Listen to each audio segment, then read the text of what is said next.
ओम नमः शिवाय। गायत्री मंत्र की नित्य उपासना करनी चाहिए। हमारे शास्त्रों में त्रिकाल संध्या द्वारा उसी की उपासना करने का नित्य कर्म आवश्यक बताया गया है। जब भी जितनी अधिक मात्रा में गायत्री का जप किया जा सके उतना ही अच्छा है, परंतु किसी विशेष प्रयोजन के लिए जब विशेष शक्ति का संचय करना पड़ता है तो उसके लिए विशेष प्रक्रिया की जाती है। इसी प्रक्रिया को अनुष्ठान कहते हैं। अनुष्ठान एक प्रकार का मार्ग चयन है। अनुष्ठान से जो ऊर्जा प्राप्त होती है उसके साथ किसी भी भौतिक या आध्यात्मिक कार्य को किया जाए तो सफलता निश्चित हो जाती है। किसी विपत्ति को पार करना है या कोई सफलता प्राप्त करनी है तो उसके लिए जो ऊर्जा आवश्यक है वह अनुष्ठान द्वारा प्राप्त होती है। जब किसी बालक को कष्ट होता है या सहायता की जरूरत पड़ती है तो बालक विशेष बलपूर्वक अर्थात विशेष स्वर से अपनी माता को पुकारता है और इस विशेष पुकार को सुनकर माता अपने अन्य कामों को छोड़कर बालक के पास दौड़ती है और उसकी सहायता करती है। वैसे ही अनुष्ठान साधक की ऐसी ही पुकार है जिसमें विशेष बल एवं विशेष आकर्षण होता है और उस आकर्षण से गायत्री शक्ति विशेष रूप से साधक के समीप एकत्रित हो जाती है। जब सांसारिक प्रयत्न असफल हो रहे हों, चारों ओर अंधकार छाया हुआ हो, भविष्य निराशाजनक दिखाई दे रहा हो, परिस्थितियां बिगड़ती ही जाती हो तो सभी मनुष्य निराश हो जाते हैं। ऐसे अवसरों पर मनुष्य को केवल हरिनाम का बल होता है। कई बार हम देखते हैं जब सांसारिक प्रयत्न विशेष सफल नहीं होते तब दैवी सहायता मिलने पर सारी परिस्थिति ही बदल जाती है।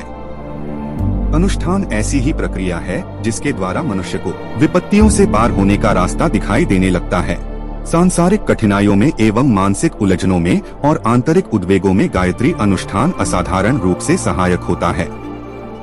ऐसा नहीं है कि अनुष्ठान से किसी को सोने का घड़ा मिल जाएगा, लेकिन ये तो निश्चित ही है कि उसके प्रभाव से मनोभूमि में ऐसे मौलिक परिवर्तन होते हैं जिनके कारण कठिनाई का उचित हल निकल आता है।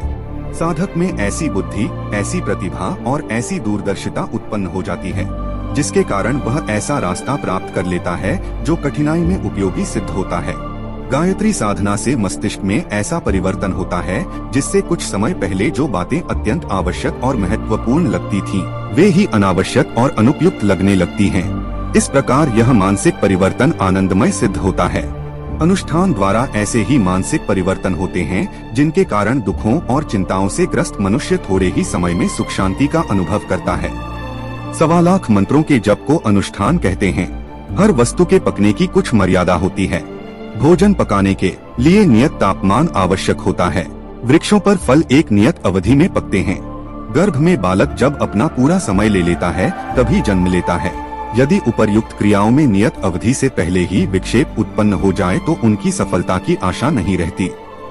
वैसे ही अनुष्ठान की अवधि मर्यादा जब मात्रा 1.25 लाख जप है, इतनी मात्रा में जब वह पक जाता है तब स्वस्थ परिणाम उत्पन्न होता है। आइए अब जानते हैं अनुष्ठान करने के विधि विधान को। अनुष्ठान किसी भी मास में किया जा सकता है। तिथियों में पंचमी, एकादशी, पूर्णमासी शुभ मानी गई हैं।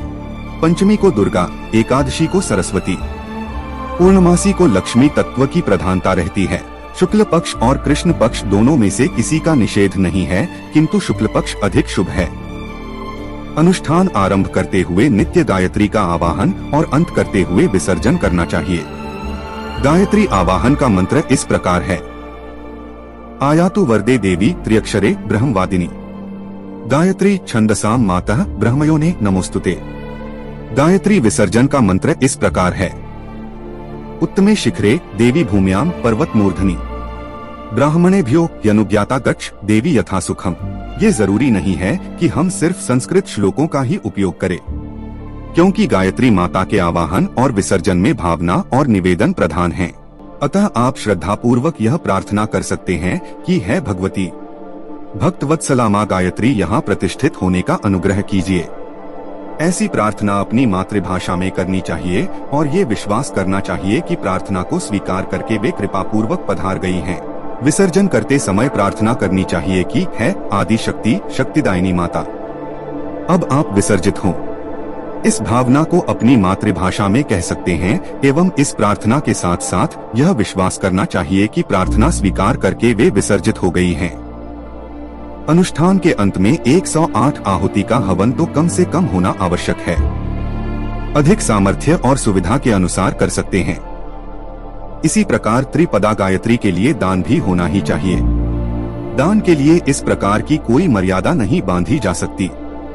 यह साधक की श्रद्धा का विषय है, पर अंत में दान अवश्य करना चाहिए। किसी शुद्ध और सात्विक जगह पर फूलों का एक सुंदर आसन बनाना चाहिए और उस पर गायत्री की प्रतिष्ठा होने की भावना करनी चाहिए। साकार उपासना के समर्थक भगवती का कोई सुंदर चित्र अथवा प्रतिमा को उन फूलों पर स्थापित कर सकते हैं। निराकार के उपासक निराकार भगवती की शक्ति का एक स्फुलिंग वहां प्रतिष्ठित होने की भावना कर सकते हैं। कई साधक दीपक की अग्नि में गायत्री माता की चैतन्य ज्वाला का दर्शन करते हैं और उसी दीपक को फूलों पर प्रतिष्ठित करके अपनी आराध्य शक्ति की उपस्थिति अनुभव करते हैं। विसर्जन के समय प्रतिमा को हटाकर शयन करा देना चाहिए। पुष्पों को जलाशय या पवित्र स्थान में विसर्जित कर देना चाहिए। अधजली धूप बत्ती या रुई बत्ती को बुझाकर उसे भी पुष्पों के साथ विसर्जित कर देना चाहिए। दूसरे दिन जली हुई बत्ती का प्रयोग फिर नहीं करना चाहिए। गायत्री पूजन के लिए 5 वस्तुएं शुभ मानी गई हैं। इन पूजा पदार्थों में वह प्राण है जो गायत्री शक्ति के अनुकूल है। इसलिए पुष्प आसन पर प्रतिष्ठित गायत्री के सम्मुख धूप जलाना, दीपक स्थापित करना, नैवेद्य चढ़ाना, चंदन लगाना तथा अक्षतों की वृष्टि करनी चाहिए। अगर दीपक और धूप को स्थापना में रखा गया है तो उसके स्थान पर जल का अर्घ्य देकर 5वें पूजा पदार्थ की पूर्ति करनी चाहिए। प्रातःकाल पूर्वाभिमुख होकर शुद्ध भूमि पर शुद्ध होकर कुश के आसन पर बैठें। जल का पात्र समीप रख लें। धूप और दीपक जप के समय जलते रहने चाहिए। बुझ जाए तो उस बत्ती को हटाकर नई बत्ती डालकर दोबारा जलाना चाहिए। दीपक में पड़े हुए घृत को हटाने की आवश्यकता नहीं है। पुष्प आसन पर गायत्री की प्रतिष्ठा और पूजा के उपरांत जप प्रारंभ कर देना चाहिए। नित्य यही क्रम रहे तो अच्छा है। प्रतिष्ठा और पूजा अनुष्ठान काल में नित्य होती रहनी चाहिए। मन एक जगह एकाग्र रहे, इसलिए ध्यान भावना के अनुसार गायत्री का ध्यान करते हुए जप करना चाहिए। गायत्री ध्यान के वीडियो में गायत्री ध्यान पर विस्तृत जानकारी दी हुई है। गायत्री ध्यान से एकाग्रता की दिन प्रतिदिन वृद्धि होती चलती है।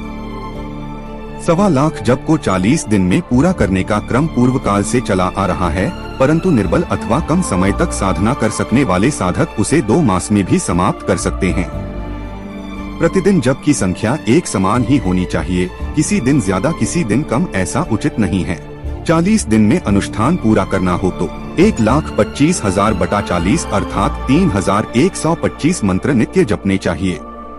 माला में 108 दाने होते हैं तो मंत्रों की 3,125 बटा 108 अर्थात 29 मालाएं नित्य जपनी चाहिए। यदि 2 मास में जप करना हो तो 1,25,000 बटा 60 अर्थात 2,080 मंत्र प्रतिदिन जपने चाहिए। 2,080 बटा 108 अर्थात 20 मालाएं प्रतिदिन जपी जानी चाहिए। माला की गिनती याद रखने के लिए मिट्टी की छोटी छोटी गोली बना लेनी चाहिए और एक माला जपने पर एक गोली एक स्थान से दूसरे स्थान पर रख लेनी चाहिए। इस प्रकार जब सभी गोलियां इधर से उधर हो जाएं, तो जप समाप्त कर देना चाहिए। इस क्रम से जप संख्या में भूल नहीं पड़ती। अनुष्ठान के अंत में हवन करना चाहिए, यथाशक्ति दान करना चाहिए। कुपात्रों को दिया हुआ दान और कराया हुआ भोजन निष्फल जाता है, इसलिए योग्य व्यक्ति को ही दान करना चाहिए। ओम नमः शिवाय।